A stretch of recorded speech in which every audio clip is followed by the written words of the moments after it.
Copy faces in AutoCAD 3D. If you go to the Home tab, if you click here, you can see Copy Faces. Select this tool and which face you want to copy, select the face. I select this face and this face and this face and this face.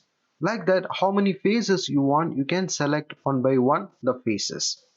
And after selection, simply enter, specify the base point and where you need to place your faces. I just click here. Now you can see which faces we selected. The selected faces only copied like this. Again I go to copy faces and select this circle only, enter, and I just click and place it like this. Now you can see this also copied like these faces. This circle copied as a surface and these things copied as a region.